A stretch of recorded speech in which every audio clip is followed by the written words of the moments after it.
Sir ಎಲ್ಲಿ ನೋಡಿದ್ರು polo polo ಪೋಲೋನೇ ಇದೆ. ಎಷ್ಟು ಪೋಲೋ ನಿಲ್ಸ್ಕೊಂಡಿದ್ದೀರಾ ಸರ್? ಸರ್ ಪೋಲೋ ಅಂದ್ರೆ ಜೋಯ್ಫುಲ್ ಕಾರ್ಸ್ ಬಂದ್ಬಿಡಿ ಸೀದಾ. ಏನಕ್ಕೆ ಅಂದ್ರೆ ಬ್ರ್ಯಾಂಡ್ ನ್ಯೂ ಕಂಡೀಷನ್, ಏನ್ ಶೋರೂಮ್ ಇಂದ ಎತ್ತಿಲ್ಲ ಆ ತರ ಕಂಡೀಷನ್ಸ್ ಅಲ್ಲಿ ಇದೆ ನಮ್ಮ ಹತ್ರ.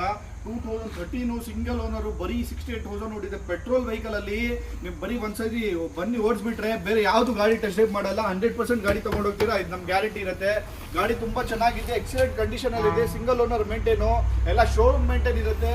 ಇದು ಬೇಡ ಅಂತ ಇನ್ಕೊಂಡು ಡೀಸೆಲ್ ಅಲ್ಲಿ ಪೋಲೋ ಇದೆ, ಬರೀ 50,000 ಹೊಡಿರೋ ಡೀಸೆಲ್ ಇದೆ ಪೋಲೋ. ನಿಮಗೆ ಹೈಲೈನು ಡೀಸೆಲ್, ಪೆಟ್ರೋಲ್ ಬೇಡ ಅಂತ ಡೀಸೆಲ್ ಇದೆ. 2015 ಮಾಡಲ್ ಸಿಂಗಲ್ ಓನರ್, ಬರೀ 50,000 ನೋಡಿದೆ. ಗಾಡಿ ಪ್ರೈಸಿಂಗ್ ಅದು ಇದೆಲ್ಲ ಒಂದು ಇದನ್ನಲ್ಲೂ 10 ಪೋಲೋ ಇದೆ. ಬನ್ನಿ ಜೋಯ್ಫುಲ್ ಕಾರ್ಸ್ ವಿಸಿಟ್ ಮಾಡಿ. ಒಳ್ಳೆ ಸ್ಟಾಕ್ ತಂದಿದ್ದೀನಿ ಪೋಲೋದು ಈ ಸತಿ. ಬನ್ನಿ ಜೋಯ್ಫುಲ್ ಕಾರ್ಸ್ ಇಮಿಡಿಯೇಟ್ ಬನ್ನಿ, ಗ್ರ್ಯಾಬ್ ಮಾಡ್ಕೊಂಡು ಹೋಗಿ. ಒಳ್ಳೆ ಪೋಲೋ ಸ್ಟಾಕ್ ಬಂದು ಸರ್ ಎಲ್ಲ ಟಾಪ್ ಎಂಡ್ ಅನಿಸ್ತಾ ಇದೆ ಗಾಡಿಗಳು. ಹೌದು, ಎಲ್ಲ ಹೈಲೈನು, ಆಲ್ ಸ್ಟಾರ್ ಎಡಿಷನು, ಎಲ್ಲ ಟಾಪ್ ಎಂಡ್ ಮಾಡಲ್ಸೇ ಇರೋದು ನಮ್ಮ ಹತ್ರ. ಇದು ಯಾವುದೋ GT ಇದೆ, GT ಆಟೋಮೆಟಿಕ್ ಇದೆ, ಆಲ್ ಸ್ಟಾರ್ ಎಡಿಷನ್ ಇದೆ, ನಿಮಗೆ ಹೈಲೈನ್ ಇದೆ, ಪೆಟ್ರೋಲ್ ಇದೆ, ಡೀಸೆಲ್ ಇದೆ, ಮ್ಯಾನ್ಯುವಲ್ ಎಲ್ಲ ಸಿಗ್ಬಿಡುತ್ತೆ. ಬೈ ಜೋಯ್ಫುಲ್ ವಿಸಿಟ್ ಮಾಡಿ. ಆಲ್ ಓವರ್ ಕರ್ನಾಟಕ ಲೋನ್ಸ್ ಎಲ್ಲ ಮಾಡಿಸ್ಕೊಡ್ತೀನಿ ಇಮಿಡಿಯೇಟ್. ಅದು 1 or 2 days ಅಲ್ಲಿ ಎಲ್ಲ ಲೋನ್ ಫೆಸಿಲಿಟೀಸ್ ಮಾಡಿಸ್ಕೊಡ್ತೀನಿ. ಗಾಡಿ ತುಂಬ ಚೆನ್ನಾಗಿದೆ, ವೆಲ್ ಮೇಂಟೈನ್ ಆಗಿದೆ, ಎಲ್ಲ ಶೋರೂಮ್ ಹಿಸ್ಟ್ರಿ ಎಲ್ಲ ಇದೆ. ಬಂದು ಜೋಯ್ಫುಲ್ ವಿಸಿಟ್ ಮಾಡಿ, ಒಂದು ಟೆಸ್ಟ್ ಡ್ರೈವ್ ತೊಗೊಳ್ಳಿ, ಶೋರೂಮಲ್ಲಿ ಚೆಕ್ ಮಾಡ್ಕೊಳ್ಳಿ. ನಿಮ್ಗೆ ಯಾರಾದರೂ ಇದ್ದರೆ ಅವ್ರ ಹತ್ರ ತರಿಸ್ಕೊಳ್ಳಿ, ತೋರಿಸ್ಕೊಂಡು ಆರಾಮಾಗಿ ವೆರಿಫೈ ಮಾಡಿ ತೊಗೊಳ್ಬೋದು. ಬನ್ನಿ ಜೋಯ್ಫುಲ್ ವಿಸಿಟ್ ಮಾಡಿ ಸರ್. Thank you.